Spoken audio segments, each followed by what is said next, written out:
Hi friends, welcome to New Ways. நாம் இன்னைக்கு குழந்தைங்களுக்கு பருப்பு சாதம் எப்படி செய்யறதுன்னு பார்க்கலாம். வாங்க வீடியோக்குள்ளே போகலாம். இது செய்யறது ரொம்பவே ஈஸி. இதுக்கு வந்துட்டு ஒரு 3 ஸ்பூன் அளவுக்கு புழுங்கல் அரிசி எடுத்துக்கோங்க. பச்சரிசி எடுத்துக்கக்கூடாது. ஏன்னா அது வந்துட்டு குழந்தைங்களுக்கு சம்டைம்ஸ் வயிறு கூட வலிக்கலாம். ஸோ அதனால் பச்சரிசி எடுக்கக்கூடாது. கூடவே 1 ஸ்பூன் அளவுக்கு துவரம்பருப்பு எடுத்துக்கோங்க. அதே போல் பாசிப்பருப்பும் கொஞ்சம் எடுத்துக்கோங்க. இதை வந்துட்டு ஒரு 2 to 3 டைம்ஸ் நல்லா வாஷ் பண்ணி ஒரு 10 நிமிஷத்துலேருந்து ஒரு 1/2 மணி நேரம் வரைக்கும் ஊற வச்சுக்கோங்க. அதுக்கப்புறம் செய்யலாம். நான் ஒரு 15 மினிட்ஸ் போல் ஊற வச்சு எடுத்துக்கிட்டேன். இப்போ வந்துட்டு ஒரு குக்கர் வச்சுட்டு அதில் ஒரு 1/2 ஸ்பூன் அளவுக்கு நெய் எடுத்துக்கோங்க. நெய் ஹீட் ஆனதும் கூடவே கொஞ்சம் ஜீரகமும் மிளகும் சேர்த்துக்கோங்க.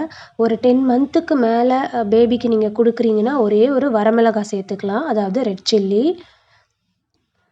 சேர்த்துக்கோங்க. அதுக்கப்புறம் நம்ம இறக்க போகும்போது ஒரு 1/2 டீஸ்பூன் மிளகு ஜீரக பொடி சேர்த்துக்கலாம். அப்படி இல்லைன்னா சாம்பார் மசாலா கொஞ்சோண்டு ஆட் பண்ணிக்கோங்க, அதாவது 10 மாதத்துக்கு மேலே இருந்தால். இப்போ நல்லா ஃப்ரை ஆகிடுச்சு. நான் எவ்வளோ ரைஸ் பருப்பு சேர்த்துருக்கனோ அதோட 3 பங்கு அளவு தண்ணி சேர்த்துருக்கேன். நீங்களும் அதுக்கேற்ற மாதிரி ஆட் பண்ணிக்கோங்க. ஆட் பண்ணிவிட்டு கூடவே ரைஸையும் ஆட் பண்ணிக்கிறேன். இதுக்கு தேவையான சால்ட்டு, ராக் சால்ட் நான் ஆட் பண்ணுறேன்.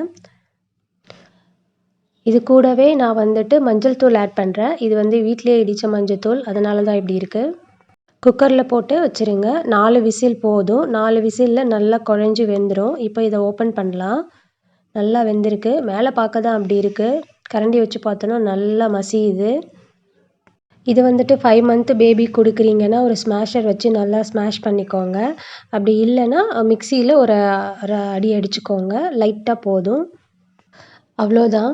கூடவே எக்ஸ்ட்ரா வேணும்னா ஒரு 1/2 ஸ்பூன் அளவுக்கு நெய் சேர்த்துக்கோங்க.